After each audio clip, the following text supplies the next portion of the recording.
ब्राह्मण ने ऐसा बारे में जानकर कलहार श्री राम खान अपने घर को गया।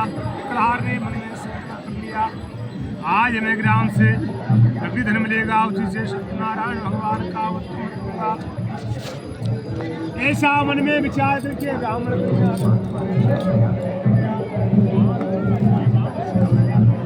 मिला।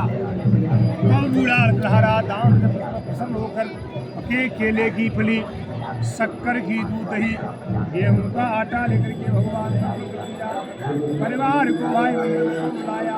विधि विधान के साथ भगवान की पूजा कराई और बताग्नि ब्राह्मणों को दान नहीं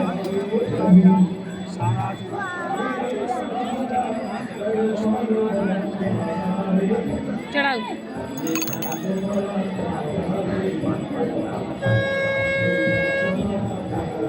सूत जी भगवान बोले, ध्यान से सुनो। पहले समय में एक नाम का बदमाश आया था। शक्ति व्यक्ति देवता था, स्थान पे जाता और गरीब लोग अब नहीं विश्व आ गए तब सुनवे करो। उसकी पत्नी महाराज के वाली सती साधशीला नदी के एक साधु आया था। साधु ने पूछा कि ये क्या करते हैं, तुम्हें इसके करने से क्या फल मिलता है? इसके करने से मेरे यहाँ धन धान सुख संपत्ति और संतान पैदा हुई। भगवान ने साधु से वचन कहे और ऐसा करके भगवान तैयार हो गए। तो साधु ने भगवान से क्या कहा, हे सत्यनारायण महाराज, मैं भी व्रत करूँगा, मेरे यहाँ कोई संतान नहीं। लीला तुझे भगवान के पास गर्भवती हो गई तथा 10वें महीने उनके यहाँ एक कन्या का जन्म हो गया और कन्या बन जैसे कन्या का नाम कलावती रखा गया। और लीला सुनो, तो भगवान का निवेदन नहीं करोगे तो हमारा राजपाट सब। ऐसा भगवान ने साधु को वचन देकर के वहाँ से चले गए और जाकर के अपने घर के लिए पूजा करी, साथ खाया। सत्यनारायण भगवान सारा बस सब नहीं सब लोग की जय। चढ़ाओ।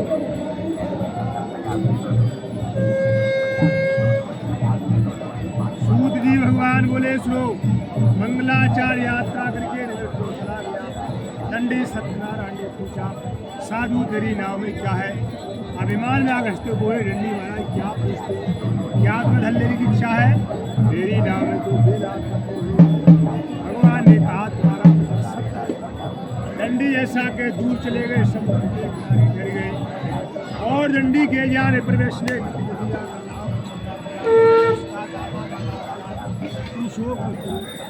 डंडी भगवान का श्राप है, तुम्हें उनकी शरण पड़ेगा, तभी तुम्हारी पूरी होगी।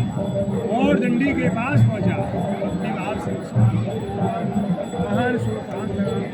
तब डंडी भगवान बोला, हे पुत्रो, मेरी यज्ञा से बार बार प्राप्त है, मेरी पूजा से होगा। साधु बोला, हे भगवान, आपके समान ब्रह्मा रूप को नहीं जान पाया, अज्ञानी कैसे जान सकता हूँ?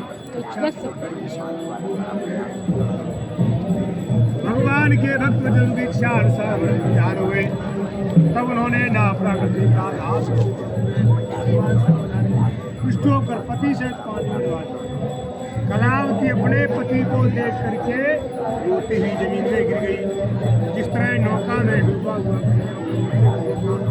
साधु को बोला, है प्रभु, मुझसे या मेरे परिवार से भूल से क्षमा कर दो। साधु, तुम्हारी कन्या ने मेरा पुरागण नहीं किया है, इसलिए मैं इसका पति नष्ट कर दूंगा। यदि वो घर जा करके साल खा करके लौटेगी तो उसे पति ऐसी आकाशवाणी सुनकर कलाप जी ने घर पहुंचकर प्रसाद खाया और लौट कर उन्हें अपने पति दर्शन किए। उसी दिन से लीलावती कलावती दोनों सत्यनारायण भगवान का व्रत करती। अमावस्या पर भगवान का व्रत करने से धन सुख संपत्ति संतान पैदा होती है। पूर्णिमा पर भगवान की कथा करने से मन में जो मनोकामना पूर्ण होती है वो भगवान पूरी करते हैं। ऐसा भगवान ने साधु को वचन दिया था और वचन देकर के वंश ज्ञान हो गई। के वैकुंठ धाम को चले गए। सत्यनारायण रेवा खंडे चौथा अध्याय समाप्त। बीच में चढ़ाया करो लाला। हाँ? सूत जी भगवान बोले ध्यान तुम से करो। सुनो। पहले पालन में वीर तुंगदे नाम का एक राजा था। उसने भगवान का प्रसाद थोड़ा त्याग कर चलाओ, मौत चलाओ, को पाया। एक समय वन में जाकर वन पशुओं को मार के घर के ये कहीं पन्ना रहेगा बाल खत्म है वो ये कहीं पन्ना रहेगा बस नगरी को चला गया। इसने ही अपना सब नष्ट किया। तो समझ लो, सब भगवान ने किया है, विश्वास करो। और विधान कर गुरु प्रसाद खाया। सत्य कृपा से पहले जैसा था उन्हें वैसा ही मिल गया। तब शीघ्र काल में सारा सुख होकर मरने पर स्वर्गलोक को चला गया। जो मनुष्य दुर्लभ व्रत को करेगा उसे भगवान की कृपा से धन धान प्राप्ति होगी। रतन धनी से बंदीवन से मुक्त हो जाता है। शांत दिन में संतान प्राप्त होती है। अब वैकुंठ धाम को जाता हूँ। जिन्होंने पहले समय में कथा कहता हूँ। बुद्धि सिद्धांत ब्राह्मणे सुदामा का जिन्होंने मुझको पाया। उल्लखन नाम का राजा वैकुंठ को प्राप्त हुआ। साधु नाम के विष्णु अपने पुत्र से चिर दिया। महाराज तुमने भक्ति कर्म खंडे